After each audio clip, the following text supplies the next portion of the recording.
तर मित्रांनो, तुमच्यासाठी एक अपडेट आहे. अपडेट अशी आहे की सिंधुदुर्ग जिल्ह्याचं जे शारीरिक पात्रता चाचणी वेळापत्रक आहे ते जाहीर झालेलं आहे. तर ते 19/8/2024 ते 21/8/2024 दरम्यान ते ग्राउंड होणार आहे. ही गोष्ट लक्षात घ्या. सिंधुदुर्गची अपडेट आलेली आहे. त्याचबरोबर धुळेसाठी जी अपडेट होती त्यामध्ये थोडा त्यांनी चेंज केलेला आहे. तर धुळेसाठी आधीची जी तारीख होती ती 17 तारीख होती. 17, 18, 19 असं काहीतरी होते ते. परंतु आता 18, 19, 20 आणि 21 दरम्यान हे ग्राउंड होणार आहे. ही गोष्ट लक्षात घ्या. 18 ऑगस्ट, 19 ऑगस्ट, 20 ऑगस्ट आणि 21 ऑगस्ट दरम्यान हे ग्राउंड होणार आहे. 17 तारीखला ती ग्राउंडची सुरुवात होणार होती.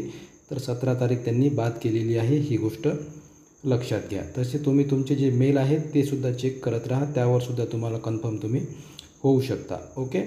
त्यानंतर बघा, हिंगोली साठी एक अपडेट आहे. तर हिंगोलीसाठी काय होतं, तर त्यांनी 16/8/2024 ही तारीख दिली होती. परंतु पुढील तारीख त्यांनी आता ती पुढे ढकललेली आहे. कारण की हिंगोलीला पाऊस असल्या कारणामुळे त्यांचं म्हणणं असं आहे की ही जी तारीख आहे ही आम्ही पोस्टपोन करत आहोत आणि पुढची तारीख त्यांनी अजूनपर्यंत अपडेट केलेली नाही.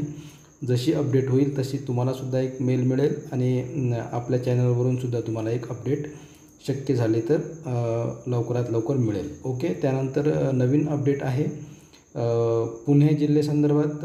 पुण्याची जी शारीरिक पात्रता चाचणी आहे याचीसुद्धा तारीख डिक्लेअर झालेली आहे. 19/8/2024 ते 23/8/2024 दरम्यान ही भरती प्रक्रिया होणार आहे. ही गोष्ट लक्षात घ्या. सिंधुदुर्ग, धुळे, हिंगोली आणि पुणे हे आज 4 नवीन जिल्ह्याचे अपडेट आहेत. हे लक्षात घ्या. सिंधुदुर्ग 19/8 ते 21/8पर्यंत, धुळे 18, 19, 20, 21. त्यानंतर हिंगोली जी आहे, हिंगोलीची तारीख त्यांनी नवीन दिलेली नाही, अपडेट केलेली नाही. त्यानंतर पुणेची जी तारीख आहे ती पुणेची तारीख आहे 19/8/2024 ते 23/8/2024. ओके. अपडेट राहा, मेल चेक करत राहा.